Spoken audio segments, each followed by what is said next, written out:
నమస్తే, వీటీవీ ప్రైమ్కి స్వాగతం. ఆంధ్రప్రదేశ్ రాజకీయాలు ఎలా ఉన్నాయంటే ఇంట్లో ఈగల మోత బయట పల్లకీల మోత అన్నట్టుగా తయారైంది పరిస్థితి. ఒకవైపు రాష్ట్రంలోనేమో పేద మధ్యతరగతి ప్రజలు బతకలేనటువంటి పరిస్థితుల్లో బయటపడి ఇదేమిటి అన్యాయం అని చెప్పని కూడా మాట్లాడలేనటువంటి పరిస్థితుల్లో ఆ బాధలను మౌనంగా భరిస్తూ ఉంటే మొత్తం పెట్టుబడిదారులను పిలుస్తున్నాం అని చెప్పని వాళ్ళకి కావలసినటువంటి బడా బాబులకి ఆంధ్రప్రదేశ్లో మొత్తం భూములన్నిటినీ కూడా కేకు ముక్కల్లాగా పంచుతూ భవిష్యత్తులో ఇన్ని అభివృద్ధి జరుగుతుంది, ఇన్ని రకాల ఉద్యోగాలు వస్తాయని చెప్పని అరచేతిలో వైకుంఠం చూపుతూ ప్రస్తుతం మాత్రం ప్రజలకి భయంకరమైనటువంటి పరిస్థితులను చూపిస్తున్నటువంటి తండ్రి కొడుకులు ఇద్దరు కూడా విపరీతంగా విదేశాల్లో మాత్రం చక్కర్లు కొట్టేస్తా ఉన్నారు. అదేంటి అంటే పెట్టుబడులు తీసుకురావడానికి గతంలో దావోస్ వెళ్ళొచ్చారు, మళ్ళీ ఇప్పుడు కూడా వెళ్ళారు. దావోస్ వెళ్ళారు సరే, ప్రభుత్వ డబ్బుతో విమానాల్లో విపరీతంగా తిరుగుతున్నారు, బాగానే ఉంది. కానీ ఎక్కడికి వెళ్ళినా కూడా వెళ్ళిన ప్రతి చోట కూడా ఏంటంటే వాళ్ళ యొక్క స్వత్కర్ష జగన్మోహన్ రెడ్డిని దుమ్మెత్తిపోయటం, తెలుగు డయాస్పోరా అనేటువంటి పేరుతో అక్కడ కొంతమంది తెలుగు వాళ్ళందరినీ కూడా పిలవడం. వాళ్ళెవరు తెలుగు వాళ్ళు కాదు, ఖచ్చితంగా వాళ్ళ పార్టీకి సంబంధించినటువంటి వాళ్ళు పసుపు జెండాలు వేసుకొని పసుపు కండువాలు పట్టుకొని ఆ పసుపు టీడీపీ అనేటువంటి ప్లకార్డ్స్ పట్టుకొని వాళ్ళ సభలకు వస్తా ఉంటే అది పూర్తిగా తెలుగుదేశం పార్టీ ఎన్ఆర్ఐ వింగ్స్ అని చెప్పాలి. అది ప్రభుత్వ దానంతో అక్కడికి వెళ్ళటం, అక్కడేమో సరే వాళ్ళ స్వత్కర్ష చెప్పుకుంటే చెప్పుకోవచ్చు, తండ్రిని కొడుకు పొగడొచ్చు, కొడుకుని తండ్రి పొగడొచ్చు, బాగానే ఉంటది. కానీ ఎక్కడికి వెళ్ళినా అరిగిపోయిన రికార్డులాగా జగన్మోహన్ రెడ్డిని సెటైర్లతో విపరీతంగా అవమానించే రీతిలో మాట్లాడటం అనేది ఏంటంటే అది వాళ్ళ సంస్కారానికి వాళ్ళ వ్యక్తిత్వానికి ఇది. ఎందుకంటే ఇలాంటి సంస్కృతి నాకు తెలిసినంత గతంలో ఎప్పుడూ లేదు. చాలా మంది ఇక్కడ స్వదేశంలో స్వరాష్ట్రాల్లో ఒకరిపై ఒకరు బురద జల్లుకొని నిందారోపణలు చేసుకునేటువంటి నాయకులు విదేశాలకు వెళ్ళినప్పుడు మాత్రం మనమంతా తెలుగు వాళ్ళం అనేటువంటి ఒక హోందాతనాన్ని ప్రదర్శించేటువంటి వాళ్ళు. నా వరకు నేను కొంతమంది వివిధ పార్టీలకు సంబంధించిన నాయకులతో కూడా తెలుగు డయాస్పోరా సమావేశాలకి నేను వెళ్ళాను. చాలా హోందాగా పలకరించుకునేవాళ్ళు, ప్రసంగాలు కూడా హోందాగా సాగాయి. కానీ చూస్తే ఎంత అంటే ఒక సంస్కారం ఉన్నటువంటి వాళ్ళకి, సభ్య సమాజానికి ఇది అవసరమా, ఇది ఇలాగానే అనిపించేటువంటి రీతిలో వీళ్ళ ప్రసంగాలు సాగుతున్నాయి. తాజాగా చూసుకున్నట్లయితే సేమ్ మళ్ళీ దావోసులో ఇదే రకమైనటువంటి పరిస్థితి. ఎంత అసలు ఆ పదజాలం జగన్మోహన్ రెడ్డి గురించి, వైసీపీ పార్టీ గురించి మాట్లాడేటువంటి ఇది చూస్తే ప్రజాధనంతో మీరు విదేశాలకు వెళ్ళి తెలుగు డయాస్పోరా అని చెప్పని పార్టీ సమావేశాలను ఏర్పాటు చేసుకుని ఆ పార్టీ సమావేశాల్లో మీ ఇష్టం వచ్చినట్టు రీతిలో మాట్లాడితే మీ డబ్బులతో మీరు వెళ్ళండి, పార్టీ సమావేశాలు పెట్టుకుంటూ ఎవరికి కూడా ఇబ్బంది లేదు. కానీ ఇది రాజకీయ సంస్కారం కాదు అనేది మాత్రం స్పష్టంగా చెప్పొచ్చు. ఒకవైపు ఏమో రాష్ట్రం అతలాకుతలం అయిపోతా ఉంది సమస్యలతో, గ్రామాల్లో ప్రజలు బతకలేనటువంటి పరిస్థితి, మీ రైతులకి బీమా లేదు, కరువు బకాయిలు లేవు, పంట నష్టపరిహారం మాటల్లోనే ఉంది తప్ప అది చేతల్లోకి రావటం లేదు. ఇది ఇక తాజాగా చూసుకున్నట్టయితే పంట బీమా క్లెయిముల సంగతి కూడా ఉష్కాకి అయిపోయినటువంటి పరిస్థితి. దీనికి సంబంధించి కరువు ప్రకటించిన ప్రాంతాల్లో ఇప్పటికీ కూడా పూర్తిగా సాయం అందలేదు, కౌలు రైతులకి గుర్తింపు లేదు, సాగునీటి ప్రాజెక్టుల సంగతి సరే రోజు గొడవలే. రైతుల బతుకులు ఆ విధంగా ఉంటే విద్యార్థులకు సంబంధించి ఫీజు రియంబర్స్మెంట్ లేక ఎలా బతకాలో తెలియని దీంట్లో వాళ్ళు రోడ్ల మీదకి వస్తున్నారు. డ్రాప్ అవుట్లు పెరిగిపోయినాయి, చాలా స్పష్టంగా ఫిగర్స్ అన్ని తెలియజేస్తా ఉన్నాయి. ఇక డిగ్రీలు పూర్తి చేసినటువంటి వాళ్ళకి ఉద్యోగాలు ఇస్తామని చెప్పిన హామీలు ఇచ్చారు, వాళ్ళు రోడ్డు మీదకి వచ్చి వాళ్ళు గొడవలు చేస్తున్నారు. కనీసం వాళ్ళకి అన్ఎంప్లాయ్మెంట్ స్కీమ్ కింద వాళ్ళకి ఎంతో ప్రామిస్ కూడా చేశాడు, ఇంత ఇస్తా అంత ఇస్తానే, ఎవరికి పైసా ఇస్తున్నటువంటి పరిస్థితి లేదు. దాంతో నిరుద్యోగ యువత ర్యాలీలు ప్రారంభించారు. మరి ఉద్యోగుల సంగతి, ఉద్యోగులకైతే అరచేతిలో వైకుంఠం చూపించారు. వాళ్ళు కూడా ఆహా ఊహో అనుకున్నారు. కానీ డిఏ బకాయిలు లేవు, పిఆర్సీ అమలు లేదు, పదవి విరమణ బెనిఫిట్స్ ఆలస్యం అవుతున్నటువంటి పరిస్థితి. దాంతో ఉద్యోగ సంఘాలు వాళ్ళు నిరసనలు వ్యక్తం చేస్తున్నారు. ఇక వృద్ధులు వికలాంగుల పెన్షన్లు కట్ చేయటం అయితే అంతకంటే అమానవీయమైనటువంటి పరిస్థితి ఇంకోటి ఉండదు.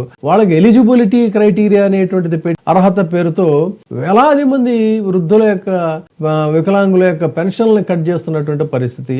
ఇక భూముల విషయానికి వస్తే పేదవాళ్ళకి కనీసం ఇళ్ళు కట్టేటువంటి పరిస్థితి కూడా లేదు. కానీ పెద్దవాడికి మాత్రం, పేదవాడికి ఇళ్ళు లేవు, పేదవాడికి మాత్రం వేలాది ఎకరాలు కారు చౌకగా పందారం చేస్తా దాన్ని అభివృద్ధి అని చెప్పని అరచేతిలో వైకుంఠం చూపిస్తున్నటువంటి పరిస్థితి. ఇక అమరావతి రాజధాని వాళ్ళు పూర్తిగా విశ్వసించారు. కానీ ఏం జరుగుతుంది, రెండో దఫా ల్యాండ్ పూలింగ్ లో 16,666 ఎకరాలు ప్రకటించారు. కానీ మొదటి దఫాలో ఇచ్చినటువంటి భూములు రైతులకే మాకు న్యాయం జరగలేదు అని చెప్పని వాళ్ళు గొడవ చేస్తున్నారు. అన్నదాత సుఖీభవ స్కీమ్ సంగతి సరే, ఇన్పుట్ ఖర్చులు సంగతి సరే. ఈ రకంగా ఇక ఆర్బీఐ రిపోర్ట్ ఒకటి కనుక తీసుకున్నట్లయితే 2024-25లో ఫ్రూట్ ఫిష్ ఉత్పత్తిలో నిజానికి చిన్న రైతులకి లాభం ఉండాలి, కానీ ఆ పరిస్థితులు అయితే జరగలేదు. ఇక విద్యార్థుల సమస్యలని 3,000 రూపాయలు నిరుద్యోగ భృతి ఇస్తానని చెప్పని 20 లక్షల ఉద్యోగాలు ఇస్తామని చెప్పినటువంటి పరిస్థితి రెండూ కూడా అమలు కానటువంటి స్థితిలో వాళ్ళు ఉన్నారు. జాతీయ నిరుద్యోగ రేటులో ఆంధ్రప్రదేశ్ డిసెంబర్ 25తో పోల్చుకుంటే 4.8% ఏపీలోనే ఎక్కువగా ఉంది అని చెప్పని పిఎల్ఎఫ్ఎస్ డేటా చూపిస్తుంది. ఇక చిన్న వ్యాపారుల విషయానికి వద్దాం. చిన్న వ్యాపారులు అయితే ఎంతో ఆశపడ్డారు, వాళ్ళకు పూర్తిగా ఆర్థిక మాంద్యం. జిఎస్టి చాలా స్పష్టంగా తెలియజేస్తా ఉంది ప్రతి టర్మ్ కి కూడా. ఇక మహిళల సమస్యలకు వస్తే మహిళలకు నెలకు 15,000 చొప్పున ఇస్తామని చెప్పన్నారు. మరి అందరికీ అది అమలవుతుందా అంటే లేనటువంటి పరిస్థితి. ఆ విధంగా ఈ మహాశక్తి స్కీమ్ ఆడబిడ్డ నీదని అది కూడా అమలవుతున్నటువంటి పరిస్థితి లేదు. ఇన్ని రకాలుగా సమస్యలు ఉంటాయి. హెల్త్ స్కీమ్ కి సంబంధించి రాష్ట్రంలో 10% మంది పెద్దలు డయాబెటీస్, హైపర్ టెన్షన్ తో బాధపడుతుంటే వాళ్ళలో మహిళలు చాలా ఎక్కువ మంది ఉన్నారని చెప్పని ఏలూరు, ఎన్టీఆర్, కృష్ణా జిల్లాల్లో ఆరోగ్య సమస్యలు తీవ్రంగా పెరిగిపోయి వాళ్ళకి సరైనటువంటి సదుపాయం కూడా, ఆరోగ్య సదుపాయం కూడా లేనటువంటి పరిస్థితి అనేటువంటిది ఇక్కడ లెక్కలు చెప్తున్నమాట. ఈ రకంగా చూసుకుంటే ఇక జిఎస్డిపికి వద్దాం. ప్రభుత్వం 11.28% జిఎస్డిపి ఉందని చెప్తూ ఉంటే 13 లక్షల కోట్ల ఇన్వెస్ట్మెంట్లు ఉన్నాయని చెప్పని ప్రకటిస్తూ ఉంటే కాగు డేటా గనక తీసుకున్నట్లయితే ఇది పూర్తిగా వెనక్కిపోతుందనేది కాగు చెప్తున్నటువంటి మాట. మరి రెవెన్యూ గ్రోత్ 2025-26 మొదటి అర్థంలో సొంత ట్యాక్స్ రెవెన్యూ 7.03% మాత్రమే పెరిగింది. జిఎస్టి, సేల్స్ ట్యాక్సులు, మిగతా రెవెన్యూ ట్యాక్సులు ఇవన్నీ చూసుకుంటే ఊహాజనితమైనటువంటి వాళ్ళు చెప్తున్నారు. వాస్తవాలు చూస్తేనేమో వేరే రకంగా కనిపిస్తున్నటువంటి పరిస్థితి. ఈ రకంగా ఇంత దారుణమైనటువంటి పరిస్థితుల్లో యువత, మహిళలు, రైతులు, నిరుద్యోగులు, చిన్న వ్యాపారులు, ఉద్యోగులు ఇంతమంది ఇన్ని రకాలుగా బాధపడతా ఉంటే పెద్ద పెద్ద గద్దలకు భూములు పనిచేస్తా అదే పెద్ద అభివృద్ధి అని చెప్పని డబ్బా కొట్టుకోవటం, జగన్మోహన్ రెడ్డినేమో హైకిల్ చేయటం, ఎద్దావా చేయటం. ఆంధ్ర రాష్ట్రంలో ఇంకొక టీం ఉందండి, అది టీం 11. అర్థమైందా రాజా? ఈ టీం 11 మోహన్ చూసి ఎవరిని వస్తారా ఆంధ్ర రాష్ట్రానికి? వాళ్ళకి క్రెడిట్ ఇవ్వాలండి. కోడి కత్తికి క్రెడిట్ ఇవ్వాలి. అది అసలు హోందాతనం. అర్థమైందా రాజా? 11 టీము ఏంటి? 11 టీము ఇప్పుడు సుదీర్ఘకాలం పాటు మీరు అధికారంలో ఉన్న మీ పార్టీయే గతంలో ఓడిపోయినటువంటి పరిస్థితి మీకు తెలుసు. అంత పెద్ద పార్టీకే మరి ఆ మాత్రం సీట్లు వస్తే ఒకసారి అధికారంలోకి వచ్చి రెండోసారి ఓడిపోయినటువంటి పార్టీ. బట్ ఓటింగ్ శాతం పరంగా వాళ్ళు బాగానే చెప్తున్నారు. ఇంచుమించు మీకు వాళ్ళకి దగ్గరలో 10% తేడా. అంత మాత్రంలో హెకిల్ చేయటం, ఎద్దేవా చేయటం. పైగా ఇంకొక పెద్ద ఏంటంటే పబ్లిక్ కాదు డిసైడ్ చేయాల్సింది వీళ్ళు ఎంతకాలం ఉంటారని. వీళ్ళే డిక్లేర్ చేసుకున్నారు ఖచ్చితంగా ఇంకొక 15 సంవత్సరాలు ఉంటారంట. నవీన్ పట్నాయక్ లాగా. నవీన్ పట్నాయక్ మీకు ఏంటి పోలిక? ఆయనకేమి పిల్ల జల్లా లేకపోతే ఆస్తులు పోగేసుకోవాలి, ఇక్కడ కొనుక్కోవాలి, అక్కడ పెట్టి ఉడిపి పెట్టాలి, ఇలాంటి బాధరబందీ లేదు. పూర్తిగా జీవితం అంతా కూడా ప్రజాసేవకు అంకితం అయినటువంటి వ్యక్తి ఆయన. అంతే తప్ప మీలాగా కాదు కదా. ఆయనతో మీరు ఎలా పోల్చుకుంటారు? మీ పరిస్థితి ఏంటి?